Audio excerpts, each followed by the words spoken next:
Welcome, my darlings, to my humble chateau. Please make yourself very comfortable. Relax your mind and release your imagination to me. I will bring you a story to entrance and entertain. Perhaps a frightening one. Perhaps a steampunk. Perhaps a bit of mythology. Anyway, sit back, enjoy, and subscribe to me.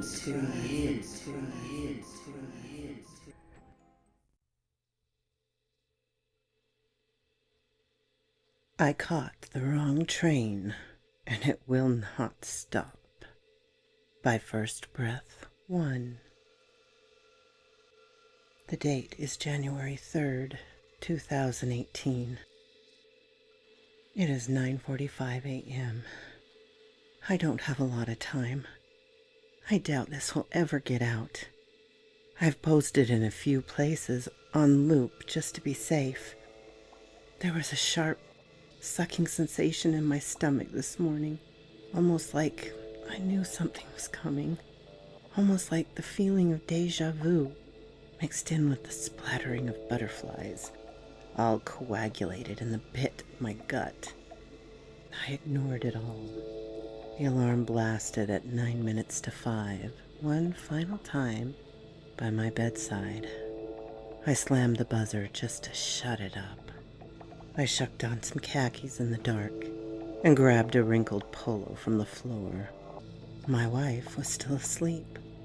I kissed her goodbye one final time while she rubbed her eyes and mumbled a half-hearted, "I love you," before she sighed and added, "Good night."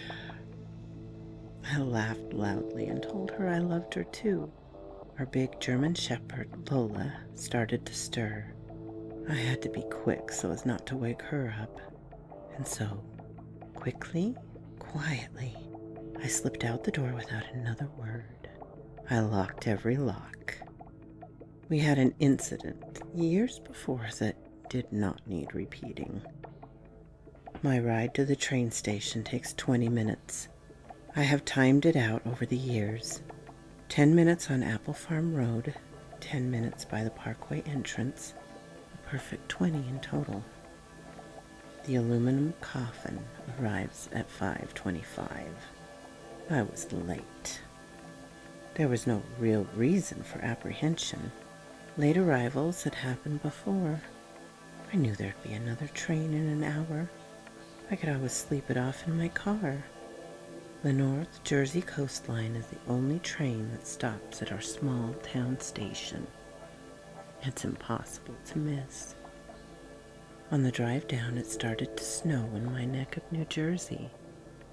The scene was breathtaking. Almost every tree, sign, and local road was covered with an untouched sheet of white. But the traffic was likely to slow my arrival even more. Sure enough, as soon as I pulled up to the station, the train was already boarding passengers. I pulled the key out of the ignition and hauled my work bag over my shoulder in a hurry. It was still dark. The salt put down to melt the snow was more slippery than helpful. Several times my stupid leather shoes skid across patches of black ice, covered the cracks in the pavement. I hoofed the steps up to the station 2 at a time when, suddenly, my foot slipped. I tried to grab the handrail for balance, but it was no use. I had too much momentum at that time and my shoes could not find the right balance. My ankle gave out sometime before my head smacked against the concrete staircase. One moment I was thinking about the conductor keeping the door open. The next, well, I don't remember much. I woke up to an empty platform.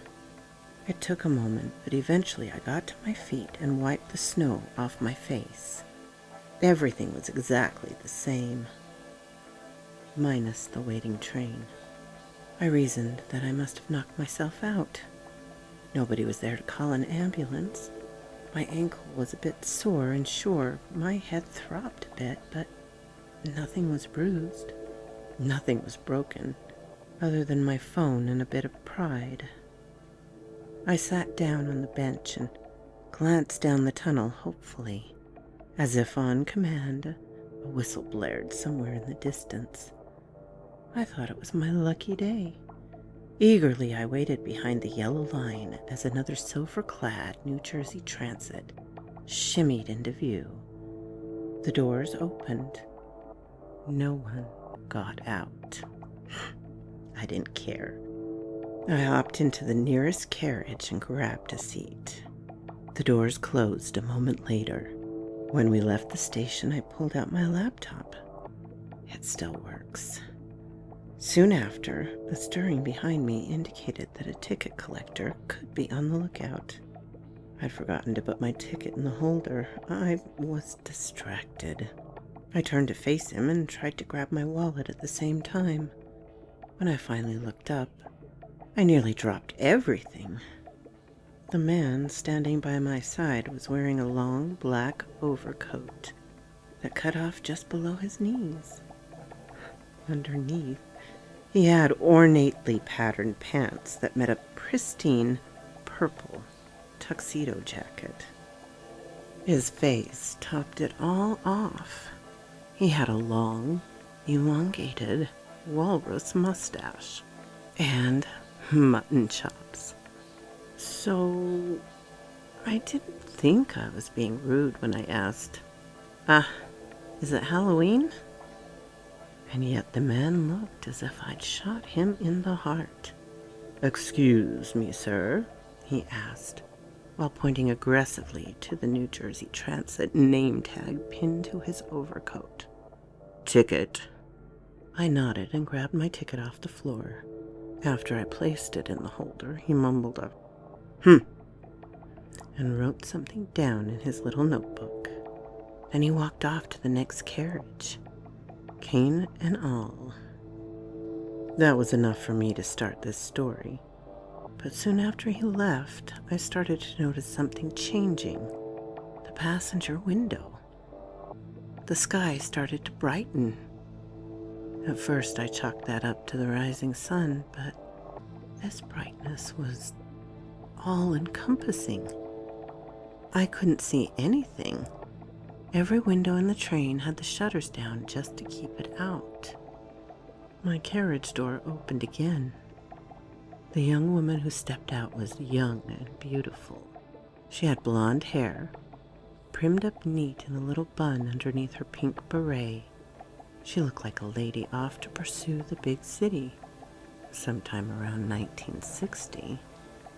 There was something about her appearance that was eerily familiar. After a moment, the woman pulled out her matching pink purse and started to apply her blush in an ornate, oh, you guessed it, pink mirror. It was all too much. The woman was dressed like a carbon copy of my mother in 1960. I laughed out loud. She turned to me suspiciously in response, and I had to say something. So I decided to try and solve the #1 mystery on my mind. "Excuse me, ma'am. Do you know if this train is going to Penn Station? I'm a bit lost." I chuckled nervously to try and diffuse the tension. She eased up and laughed along with me. "We're all going somewhere," was all she said, with a smile. Then she turned back to her makeup. I was confused by her avoidance of the question. The whole situation started to seem suspicious. "Oh, well, what station are you going to?" I asked hopefully. She smiled back and seemed to welcome the friendly conversation. "Oh, well, my son Matthew is in the hospital. He needs one more round of chemotherapy. It was caught early, so it's nothing to be too frightened about. but I hate leaving him overnight. His dad has to work. That took me back a bit. Whoa, what a coincidence. I had to go through the same thing back in the 60s. It was awful back then. Modern medicine is so much better. I shuddered, considering the drugs and procedures my parents had put me through. When Mom died, that was the time the medicine finally stopped. I survived just fine. The woman's response made me a lot more worried. "What year do you think it is, boy?" Her voice was starting to sound more familiar. I started to put the pieces together in my head just as she suddenly stood up. "Mom?" I asked quietly. "This seems to be my stop," she announced to no one in particular. "How do you know that? We're still moving." "Oh, I don't know," she continued excitedly. She turned to look at me with bright blue, wide eyes. "I can just feel it. This is my stop. This is where I belong." The woman put her things in her bag again. She stood up and walked towards the door. Then she offered me one last bit of strange conversation as a confirmation. "Have a nice day, sir. Truly, it was nice meeting you. You remind me of my boy. He's got freckles, too." The train stopped. The doors opened, and the lady that looked like my mother exited.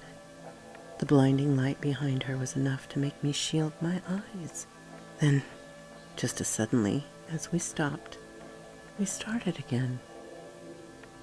I was alone again. I wondered if I should get up and investigate more. Instead, I sat down and typed some more. After 5 minutes, someone else opened the carriage door. I recognized him immediately. 6 years ago, my wife had a stalker. He harassed her with emails and texts for months on end. This problem got so serious that on several occasions he snuck into her house and stole several items. One night when we were still dating, I came home to find the stalker holding a knife to my wife's neck. I beat his head in with a metal bat.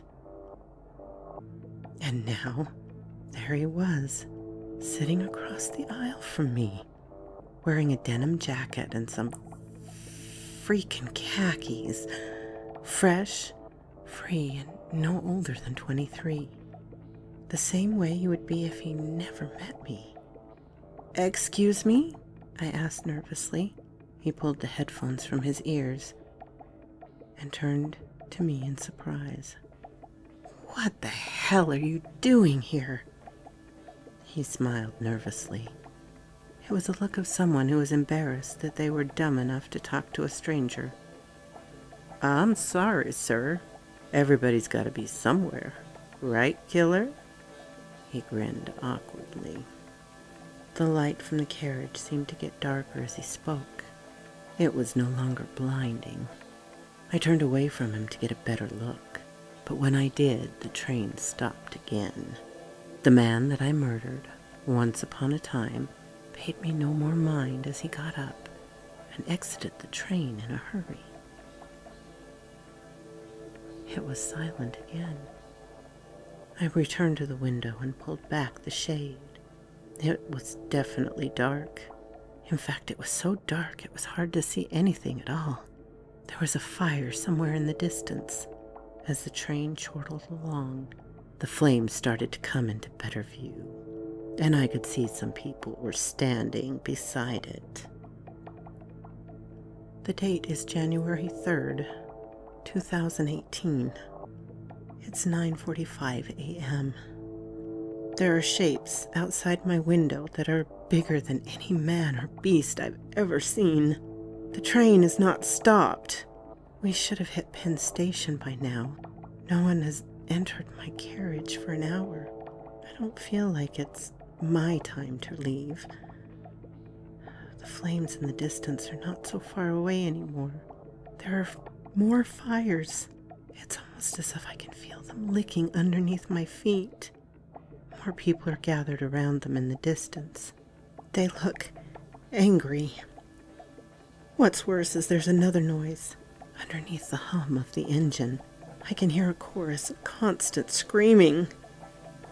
I don't know the train's final stop. I pray to God it does not end here. So quoth this raven. My darlings, I love mysteries of this nature that occur on trains. There's something very deep in our psyche about trains, isn't there? The journey, who we meet, what we do, where we end. If you like this, please give a look to see the other stories by First Breath 1. And give me a like on this video so I know you like these kind of things. Leave a comment and tell me what you think. I always love those. And subscribe and ring the little bell if you haven't so you know when to come up and see me. And I will see you next time, my darlings. Bye-bye.